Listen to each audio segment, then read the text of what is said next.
ओम शांति। आज है 22 तारीख के महावाक्य। बाबा बोले, मीठे बच्चे, बाप को तुम बच्चे ही प्यारे हो। बाप तुम्हें ही सुधारने के लिए श्रीमत देते हैं। सदा ईश्वरीय मत पर चल, स्वयं को पवित्र बनाओ। प्रश्न है, विश्व में शांति की स्थापना कब और किस विधि से होती है? उत्तर है, तुम जानते हो, विश्व में शांति तो महाभारत लड़ाई के बाद ही होती है, लेकिन उसके लिए तुम्हें पहले से ही तैयार होना है। अपनी कर्मातीत अवस्था बनाने की मेहनत करनी है। सृष्टि के आदि मध्य अंत का ज्ञान सिमरन कर बाप की याद से संपूर्ण पावन बनना है, तब इस सृष्टि का परिवर्तन होगा। गीत है, आज अंधेरे में है इंसान। ओम शांति। ये गीत है भक्ति मार्ग का गाया हुआ। कहते हैं, हम अंधेरे में हैं, अब ज्ञान का तीसरा नेत्र दो। ज्ञान मांगते हैं ज्ञान सागर से, बाकी है अज्ञान। कहा जाता है, कलयुग में सब अज्ञान की आसुरी नींद में सोए हुए कुंभकर्ण है। बाप कहते हैं, ज्ञान तो बहुत ही सिंपल है।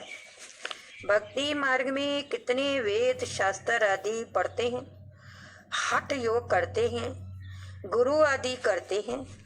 अब उन सबको छोड़ना पड़ता है, क्योंकि वे कभी राजयोग सिखला ना सके। बाप ही तो राजाई देंगे, मनुष्य मनुष्य को दे ना सके, परंतु उसके लिए ही सन्यासी कहते हैं। कांग विष्टा समान सुख है, क्योंकि खुद गड़बड़ छोड़ भागते हैं। ये ज्ञान सिवाय ज्ञान सागर बाप के और कोई दे ना सके। ये राजयोग भगवान ही सिखलाते हैं। मनुष्य मनुष्यों को पावन बना ना सके। पतित पावन एक ही बाप है। मनुष्य भक्ति मार्ग में कितना फंसे हुए हैं। जन्म जन्मांतर से भक्ति करते आए हैं, स्नान करने जाते हैं। ऐसे भी नहीं सिर्फ गंगा में स्नान करते हैं, जहाँ भी पानी का तालाब आदि देखेंगे उसको भी पतित पावन समझते हैं। यहाँ भी गौ मुख है, झरने से पानी आता है। जैसे कुएं में पानी आता है तो उनको पतित पावनी गंगा थोड़ी कहेंगे। मनुष्य समझते हैं ये भी तीर्थ है। बहुत मनुष्य भावना से वहां जाकर स्नान आदि करते हैं। तुम बच्चों को भी ज्ञान मिला है, तुम बतलाते हो तो भी मानते नहीं। अपना देह अहंकार बहुत है। हम इतने शास्त्र पढ़े हैं। बाप कहते हैं, ये पढ़ा हुआ सब भूलो। अब इन बातों का मनुष्यों को कैसे पता पड़े, इसलिए बाबा कहते हैं, ऐसी ऐसी पॉइंट्स लिखकर एरोप्लेन द्वारा गिराओ। जैसे आजकल कहते हैं, विश्व में शांति कैसे हो। कोई ने राय दी तो उनको इनाम मिलता रहता है। अब वे शांति की स्थापना तो कर न सके। शांति है कहाँ, झूठी प्राइज देते रहते हैं।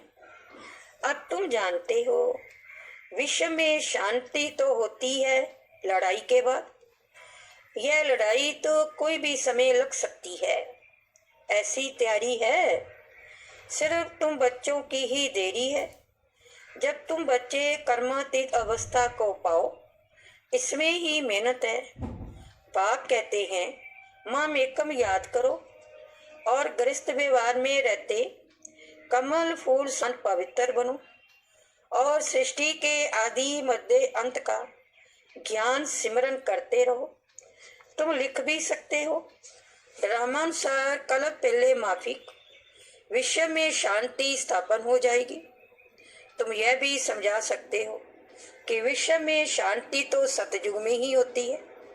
यहाँ जरूर अशांति रहेगी, परंतु कई हैं जो तुम्हारी बातों पर विश्वास नहीं करते।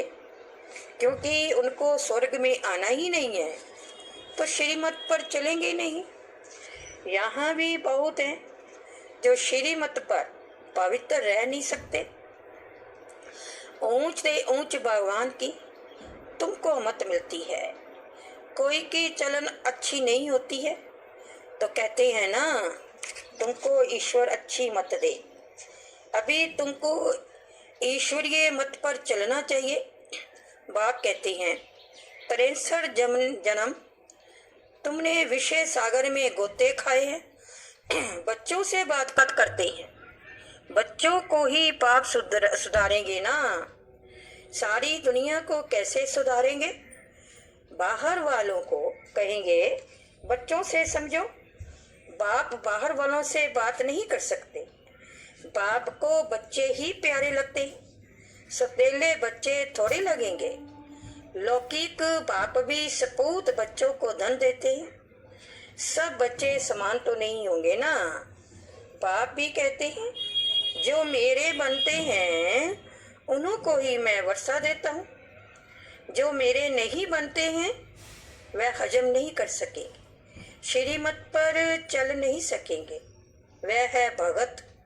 बाबा के बहुत देखे हुए हैं। कोई बड़ा सन्यासी आता है तो बहुत उन्हों के फॉलोअर्स होते हैं, चंदा इकट्ठा करते हैं, अपनी अपनी ताकत अनुसार फंड्स निकालते हैं। यहाँ बाप तो ऐसे नहीं कहेंगे बच्चे फंड इकट्ठा करो, नहीं। यहाँ तो जो बीज बोएंगे 21 जन्म उसका फल पाएंगे। मनुष्य दान करते हैं तो समझते हैं ईश्वर अर्थ हम करते हैं।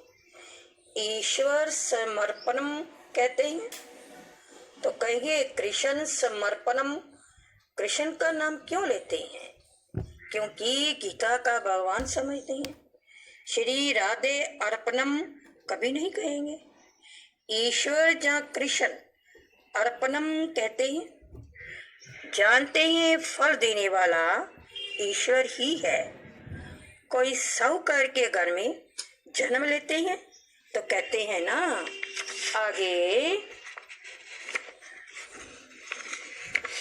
आगे जन्म में बहुत दान पुण्य की है, तब बना है। राजा भी बन सकते हैं, परंतु वह अल्पकाल कांग विष्टा समान सुख।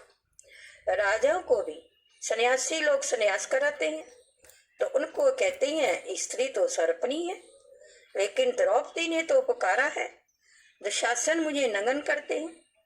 अब भी अपलाएं कितना पुकारती हैं, हमारी लाज रखो बाबा, जे हमको बहुत मारते हैं। कहते हैं विष दो नहीं तो खून करता हूँ, बाबा इन बंधनों से छुड़ाओ। बाप कहते हैं बंधन तो खुलास होने ही है, पर 21 जन्म कभी भी विकार में नहीं जाएंगे, वहां विकार होता ही नहीं। इस मृत्यु लोक में जे अंतिम जन्म है, ये है ही विशेष वर्ल्ड।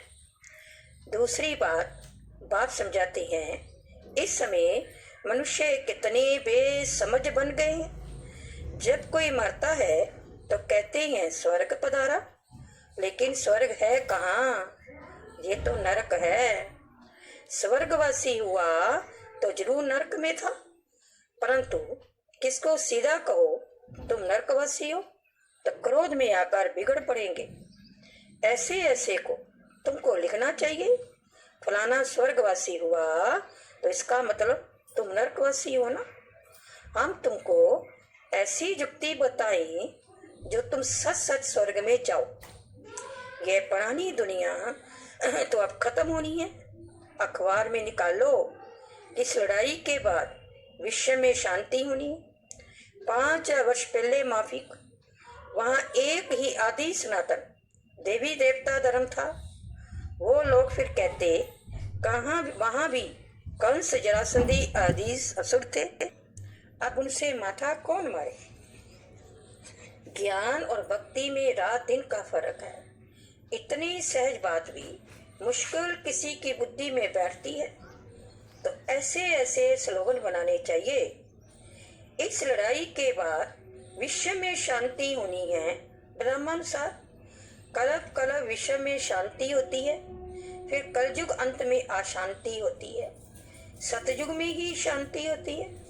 ये भी तुम लिख सकते हो। गीता में भूल करने से ही भारत का ये हाल हुआ है। पूरे 84 जन्म लेने वाले श्री कृष्ण का नाम डाल दिया है, श्री नारायण का भी नहीं डाला है। उनके लिए फिर भी 84 जन्मों में से कुछ दिन कम कहेंगे। कृष्ण के पूरे 84 जन्म होते हैं। शिव बाबा आते हैं बच्चों को हीरे जैसा बनाने, तो उनको लिए फिर डिब्बे भी ऐसी सोने की चाहिए जिसमें बाप आकार प्रवेश करे। अब जिस सोने का कैसे बने, तो फट से उनको साक्षात्कार कराया। तुम तो विश्व के मालिक बनते, अब मामेकम याद करो। पवित्र बनो तो चट पवित्र होने लग पड़े। पवित्र बनने बिगड़ तो ज्ञान की धारणा हो ना सके।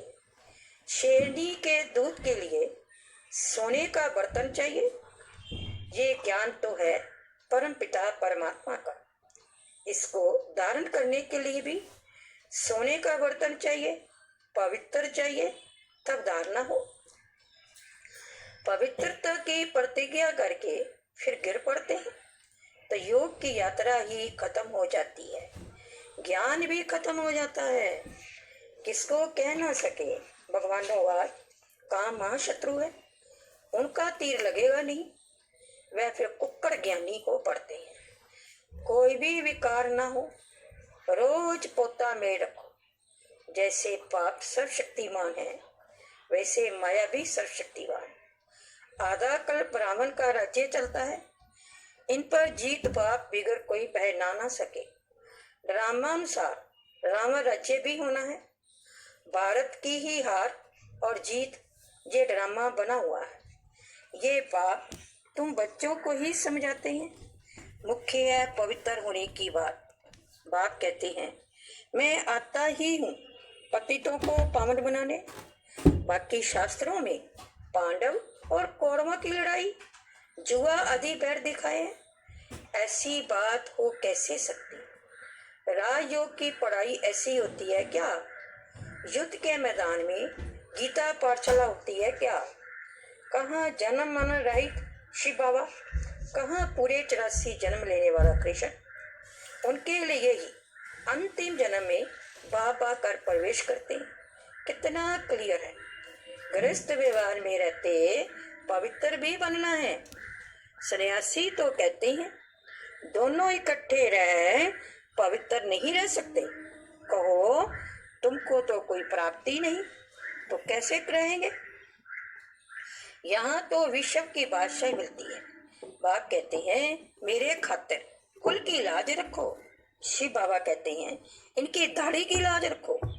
ये एक अंतिम जन्म पवित्र रहो तो स्वर्ग के मालिक बनेंगे।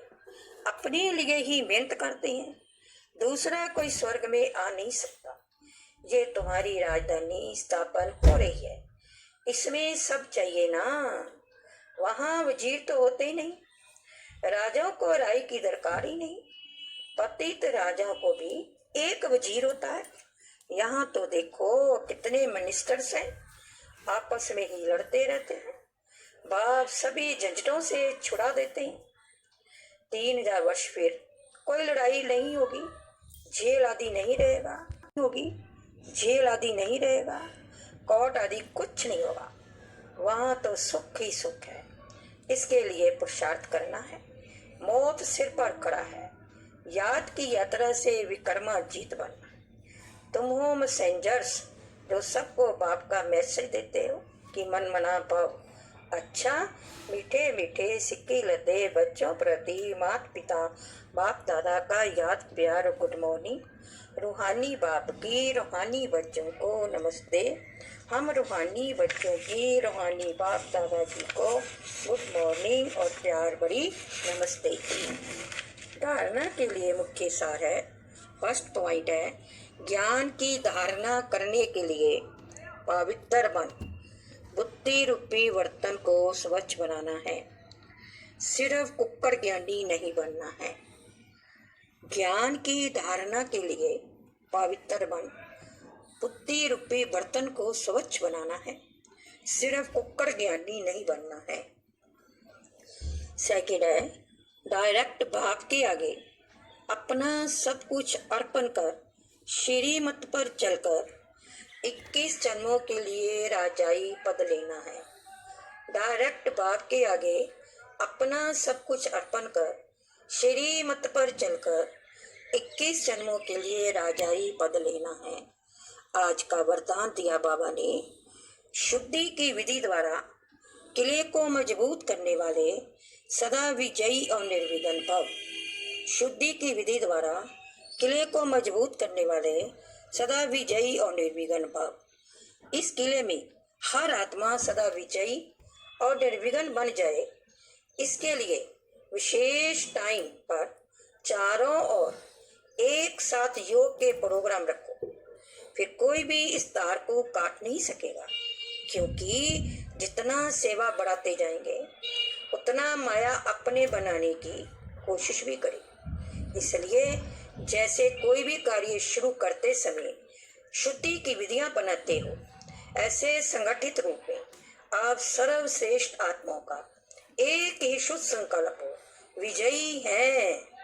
ये है शुद्धि की विधि, जिससे किला मजबूत हो जाएगा। स्लोगन है, युक्ति युक्त व यथार्थ सेवा का प्रत्यक्ष फल है खुशी। युक्ति युक्त व यथार्थ सेवा का प्रत्यक्ष फल है खुशी।